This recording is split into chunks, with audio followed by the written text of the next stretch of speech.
কালিয়াগঞ্জে truck terminus চালুর দাবিতে সরব হলো লরি চালকদের সংগঠন। কালিয়াগঞ্জ শহরের যানজট সমস্যার সমাধানে পরিবহন দপ্তরের বরাদ্দকৃত অর্থে মহাদেবপুরে নির্মাণ করা হয়েছে ট্রাক টার্মিনাস। তালাবন্ধ থাকায় ট্রাক টার্মিনাসের ক্যাম্পাস নোংরা আগাছায় ভরে গিয়েছে। জানা গিয়েছে আনুমানিক 2 কোটি টাকা ব্যয়ে 2019 সালে চালু হয় ট্রাক টার্মিনাস। প্রায় 40টি ট্রাক এখানে দাঁড়াতে পারবে। কালিয়াগঞ্জ ট্রাক ওনার্স অ্যাসোসিয়েশনের অফিস সম্পাদক মিন্টু ঘোষ জানিয়েছেন, ট্রাক টার্মিনাস নির্মাণ করা হলেও এখনো সেটির উদ্বোধন করা হয়নি, ফলে সমস্যায় পড়তে হচ্ছে লরি চালকদের। পুরো চেয়ারম্যান রামনিবাস সাহার দাবি, শৌচালয় সহ কিছু নির্মাণ কাজ এখনো বাকি রয়েছে।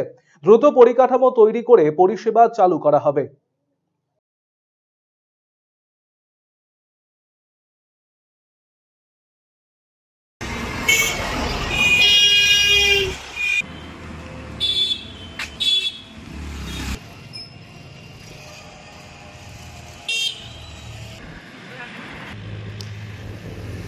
সবচেয়ে বড় সমস্যা হচ্ছে পার্কিং করা গাড়িগুলো রাখবো কোথায়?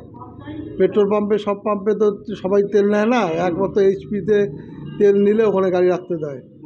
আর বণিক ব্রাদার্সে তো জায়গা কম, ওখানে তেল নিলেও গাড়ি রাখার জায়গায় নেই, ফলে আমাদের সমস্যায় পড়তে হচ্ছে। আমরা চাচ্ছি ওখানে ট্রাক স্ট্যান্ডটা হোক ভালো করে, ওখানে গাড়িগুলো রাখবো। ঠিক ট্রাক স্ট্যান্ড না, স্ট্যান্ডে মনে করেন দাঁড়ালো চলে গেলো, এটা ট্রাক টার্মিনাস। প্রত্যেকটা শহরে ঢোকার আগে যেভাবে শহরের ভিতরে বাস স্ট্যান্ড থাকে, সেভাবে ঢোকার আগেই দেখবেন বেশিরভাগ শহরে ট্রাক স্ট্যান্ড থাকে। যেগুলো বাইরের থেকে ট্রাক আসে ওই ট্রাক স্ট্যান্ডে লাগায়, নাইট হোল্ড করে, এবং ওইখানটাই ওরা যখন এন্ট্রি পায় তখন শহরে ঢুকে মাল খালি করে ওরা চলে যায়। সেই হিসাবেই আমাদের করা আছে। তো মোটামুটি কমপ্লিটই হয়ে গেছে।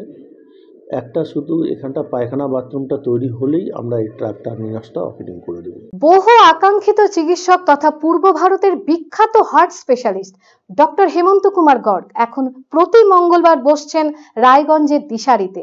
শিশু সহ যে কোনো বয়সের রোগীদের হার্ট সংক্রান্ত যে কোনো সমস্যায় আজই যোগাযোগ করুন রায়গঞ্জ উকিলপাড়া স্থিত দিশারি হেলথ কেয়ারে। ফোন নাম্বার 7477785509 ও 7477785512।